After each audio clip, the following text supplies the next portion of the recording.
Welcome back to జై హో success మంత్ర. మన నిత్య జీవితంలో యోగా అవసరానికి సంబంధించి మనం యోగా గురువు ఇస్మాయిల్ గారితో డిస్కస్ చేస్తున్నాం. ఇస్మాయిల్ గారు, ఇక్కడ ఉన్న స్టూడెంట్స్ కి కొన్ని డౌట్స్ ఉన్నాయి. ముందుగా సంపత్ డౌట్ ని మీరు క్లారిఫై చేయగలుగుతారా? సంపత్, ముందు చెప్పినట్టు మీరు కాన్సన్ట్రేషన్ పెంచుకోవడానికి ఒక ఆసనం ఉందన్నారు, అది ఎలా చేయాలి ఒకసారి చెప్తారా? ప్రాక్టికల్ షూర్ ఇలా కూర్చొని కూడా చేయొచ్చండి. అయితే ఇక్కడ ఏంటంటేను ఈ కాన్సన్ట్రేషన్ చేయాలి అనేది, ఏకాగ్రత చేయాలి అనేది ఒకే విషయం మీద మనసును లగ్నం చేయాలి. అంటే ఈ క్షణం ఇటు చూడొచ్చు, పక్కకు చూడొచ్చు, ఏదైనా సౌండ్ వస్తే పైకి చూడడం, రకరకాలుగా మనసు డైవర్ట్ అవుతూ ఉంటుందండి. ఇది సహజంగా అందరికీ అలవాటైంది. కానీ ఇక్కడ ఏంటి, ఏదైనా ఒక విషయం మీద మనసును పూర్తిగా లగ్నం చేయాలి. ఒకే విషయం మీద మనసును లగ్నం చేయాలి. లగ్నం చేయాలంటే మనకు ఎదురుగా ఒకటి కావాలి. దీని విషయంలోకి వస్తే రామకృష్ణ పరమహంస గారు, రమణ మహర్షి గారు ఆశ్రమంలోకి వెళ్ళినప్పుడు ఆశ్రమంలో అలా వాల్ పైన చూసినప్పుడు ఎక్కడైనా ఒక చిన్న మచ్చ ఉంటే తదేకంగా దాన్నే చూస్తూ ఉండేవారు. దాన్ని చూడకుండా ఉంటే రకరకాలుగా మైండ్ డైవర్ట్ అవుతుంది, ఎటేటో చూస్తుంటాం. కానీ ఒకే వైపు చూస్తూ ఉండేవాళ్ళు. అలా చూడడం ద్వారా రకరకాలుగా వెళ్తున్నటువంటి మనసుని మన ఆధీనంలోకి తీసుకోవచ్చు. అటువంటప్పుడు అది కూర్చొని కూడా ఎలా చేయవచ్చు అనుకుంటే, చూడండి, ఇలా కూర్చొని 2 చేతులు ఇలా తీసుకొని బొట్టనవేలు 2 జతలో ఉంచాలండి. జతలో ఉంచి కాళ్ళ పైభాగంలో ఉంచాలి. కాళ్ళ పైభాగంలో ఉంచి వెన్నుముక నిటారుగా ఉంచి 2 కన్నుగుడ్లని ఈ బొట్టనవేలు ఉన్నాయి కదా, ఈ బొట్టనవేలు యొక్క గోరు భాగాన్ని తదేకంగా చూస్తూ ఉండాలి. ఇక మధ్యలో కళ్ళు మూయడం కానీ పక్కకు తీయడం కానీ చేయకూడదు. చూడండి ఎలా.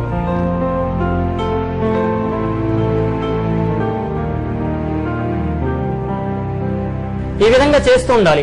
అలా చేస్తున్న సమయంలో కొంత సమయం తర్వాత మీకు తలనొప్పి రావడం, కళ్ళు మంటలు మండడం జరుగుతుంది. కంట్లోంచి నీళ్లు కారడం కూడా జరుగుతుంది. కొంచెం కొంచెం ప్రాక్టీస్ చేస్తూ దానికి అలవాటు పడడం మంచిదండి. కొన్ని యోగా స్కూల్స్ లలో పిల్లలు 2-3 అవర్స్ కూడా ఉంటారు. ఇలాగా ప్రాక్టీస్ చేస్తూ ఉండగలుగుతారు. మీకు కూడా ఇబ్బంది లేదు. ఆ విధంగా కంట్లో నీళ్లు కారుతూ ఉన్నప్పుడు అవసరమైతే ఒక 20 సెకండ్స్ 10 సెకండ్స్ మళ్ళీ అలాగే కళ్ళు మూసుకొని కూడా మన యొక్క దృష్టి అనేది వీటిపైనే ఉన్నట్టుగా ఊహించుకుంటూ ఫీల్ అవుతూ మళ్ళీ కళ్ళు తెరిచి దాన్నే తదేకంగా చూస్తూ ఉండాలి. ఇలా రోజు ప్రాక్టీస్ చేస్తూ ఉంటే ఒకనాటికి మీ మనసు ఆటోమేటిక్ గా సెట్ అయిపోతుందండి. ఒక విషయం మీద మనసును లగ్నం చేయడం అలవాటైన తర్వాతకి అదే మనసుని ఏ విషయంలోనైనా లగ్నం చేయగలుగుతారు. ప్రతి దాంట్లో మనకు విజయం సాధించడానికి ఈ ప్రాక్టికల్ చాలా ఇంపార్టెంట్.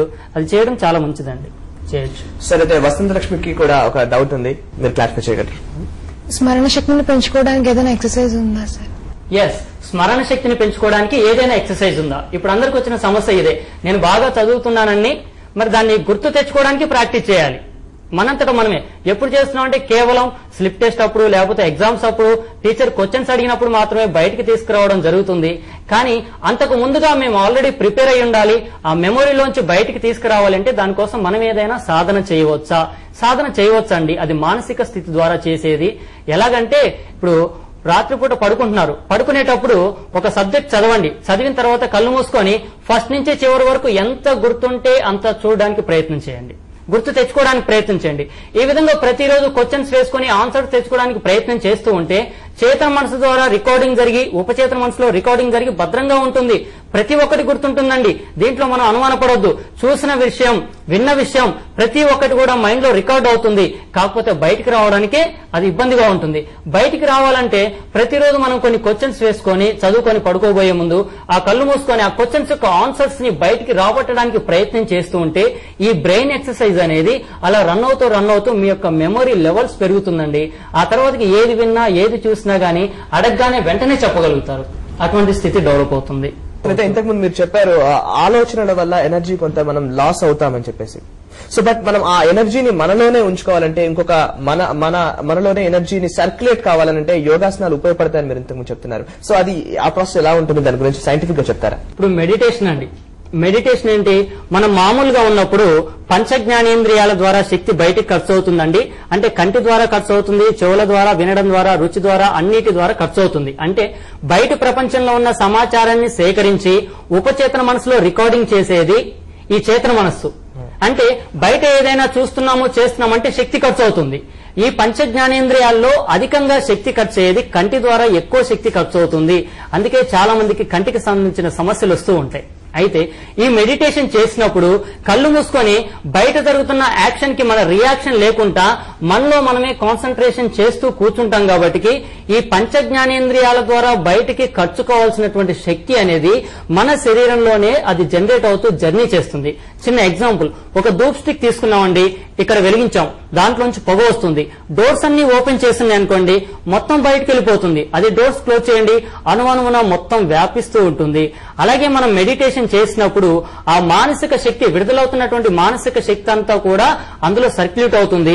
ఈ మానసిక శక్తిని పొదుపు చేసుకోవాలి, శక్తి నిల్వలు పెంచుకోవాలంటే కంటి నిండా నిద్రపోవడం, బాగా నిద్రపోవాలి. ఇప్పుడు నిద్రపోతే పనులు ఎలా అవుతాయండి?